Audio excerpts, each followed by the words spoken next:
Embriología, del tercer mes al nacimiento, el feto y la placenta, por Laura Ayala. El periodo fetal inicia en la 9ª semana y concluye en el momento del nacimiento. Se considera que el embarazo dura 280 días o 40 semanas, después del último periodo menstrual normal. Más exactamente son 266 días o 38 semanas tras la fecundación. Algo que puede complicar este cálculo es el sangrado que se da ocasionalmente en las mujeres 14 días después de la fecundación, que puede ser confundido con el periodo menstrual. Esto es causado por la actividad erosiva del blastocito al implantarse. La mayoría de los fetos nacen entre 10 y 14 días de la fecha calculada. Si nacen mucho antes, se clasifican como prematuros. Si nacen después, son clasificados como posmaduros.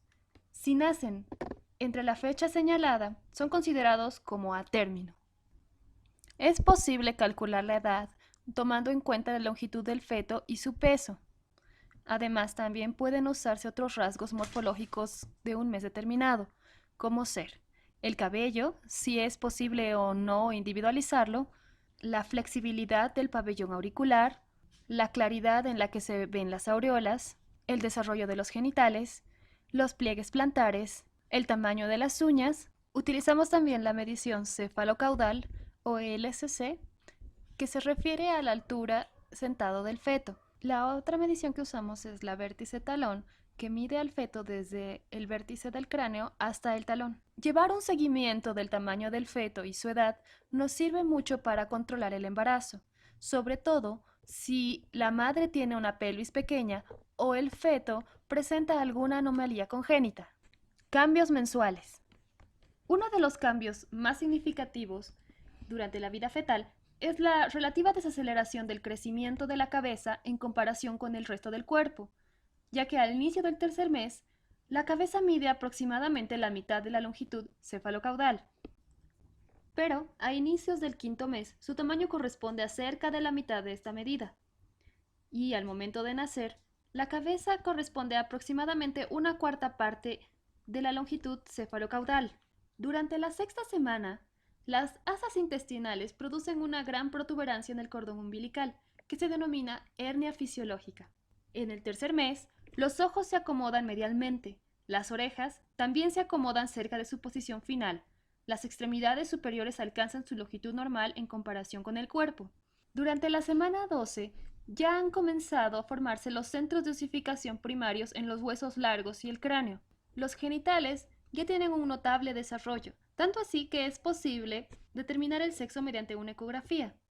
Además, las asas intestinales que antes habían formado la hernia fisiológica se retraen hacia la cavidad abdominal. Durante el cuarto o quinto mes, la longitud cefalocaudal es de 15 centímetros. Al final del quinto mes va a pesar menos de 500 gramos. En esta etapa se encuentra recubierto de un fino pelo llamado lanugo y puede distinguirse el pelo de las cejas y la cabeza. La madre ya puede sentir los movimientos fetales. Durante el sexto mes, la piel es rojiza y tiene un aspecto rugoso por la falta de tejido conectivo. Casi a finales del sexto mes y a inicios del séptimo, la longitud del feto es de 25 centímetros y su peso es de 1100 gramos. En este momento tiene un 90% de posibilidades de poder sobrevivir en el exterior.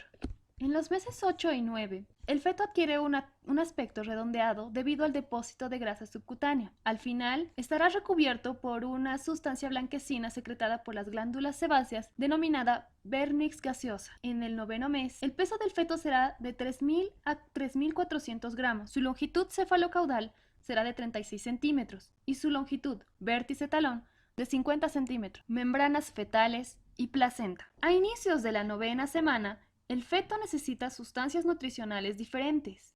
Esto va a provocar cambios radicales en la placenta, entre ellos un aumento de la superficie entre los componentes maternos y fetales, que va a facilitar el intercambio. Cambios en el trofoblasto. A principios del segundo mes, el trofoblasto presenta muchas vellosidades secundarias y terciarias que se originan en el sincitio, sobre una capa de células citotrofoblásticas. El sistema vascular extraembrionario se forma en el núcleo de los tallos vellosos, donde se forma el sistema capilar que entra en contacto con los capilares de la placenta coriónica y el pedículo de fijación.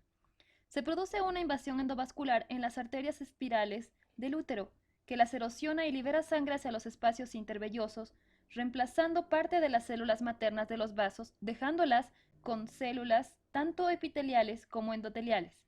Además, aumentan su diámetro y reducen su resistencia. Durante el cuarto mes desaparecen las células citotrofoblásticas y parte del tejido conectivo.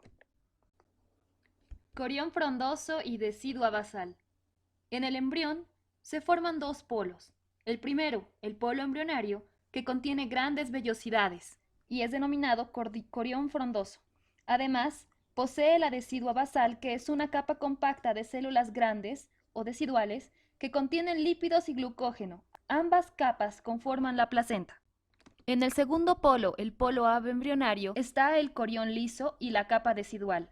Este polo es la decidua capsular que luego se alarga y degenera.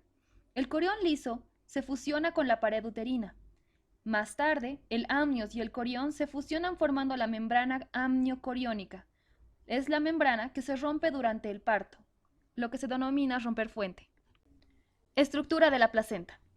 Durante el cuarto mes, posee una parte fetal, que es el corión frondoso, y una parte materna, que es la decidua basal.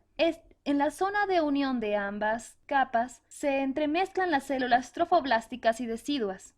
Entre las placas coriónica y decidua se hallan los espacios intervellosos, llenos de sangre materna, recubiertas de sincitio de origen fetal. Durante el cuarto y quinto mes, la decidua produce varios tabiques deciduales que se proyectan en los espacios intervellosos sin llegar a la placa coriónica, recubiertos de una capa de células sincitiales. De esta forma, la placenta queda dividida en compartimientos o cotiledones que mantienen contacto entre sí.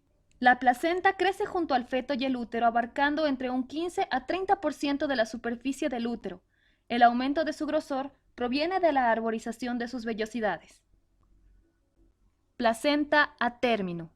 Es un discoide con 15 a 25 centímetros de diámetro, 3 centímetros de grosor y un peso de 500 a 600 gramos. En el parto, se desprende de la pared uterina y es expulsado 30 minutos después del nacimiento. Circulación en la placenta.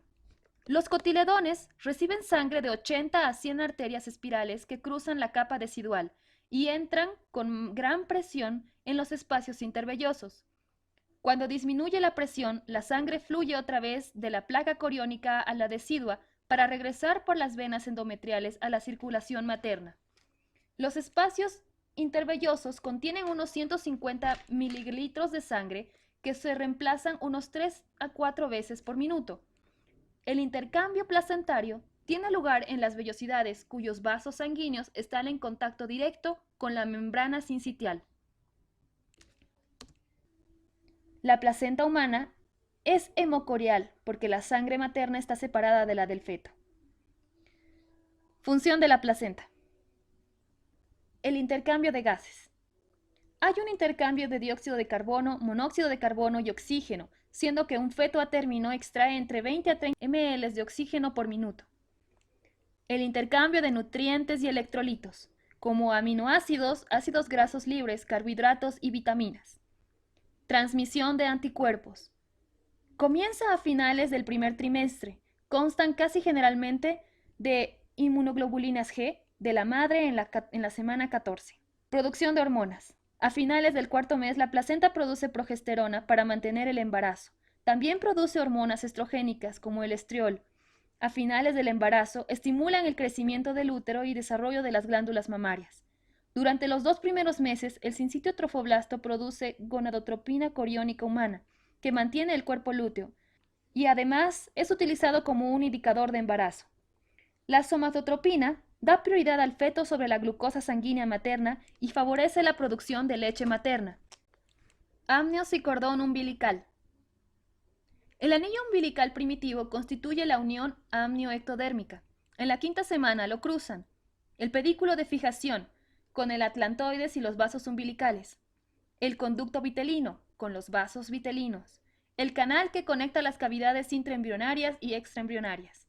El saco vitelino se sitúa entre el amnios y la placa coriónica. La cavidad amniótica se agranda y el amnios empieza a envolver el pedículo de fijación y el saco vitelino, compactándolos y originando el cordón umbilical primitivo.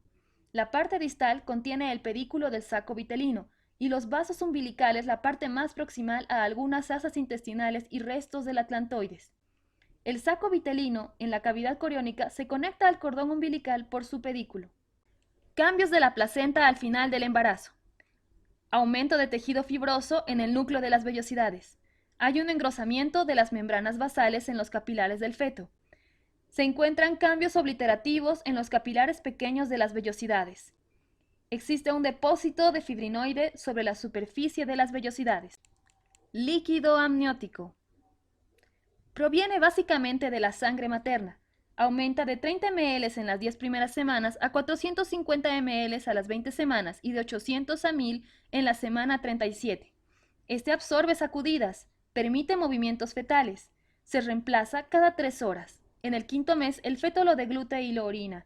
Bebe aproximadamente 400 ml diarios. Durante el parto, la membrana amniocoriónica forma una cuña hidrostática que ayuda a dilatar el conducto cervical. Membranas fetales en los gemelos. En los disigóticos o fraternos, se debe al desprendimiento de dos ovocitos fecundados por diferentes espermatozoides. A veces, las placentas se fusionan, al igual que los sacos coriónicos.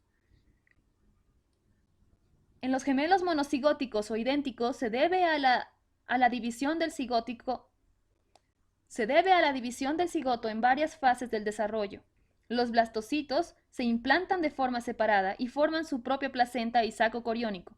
Los embriones pueden tener una placenta y cavidad coriónica común, pero cada uno tendrá su cavidad amniótica propia. El parto. El parto se da durante las semanas 34 a 38. El parto, propiamente dicho, se divide en 3 fases. La primera es la dilatación y borramiento.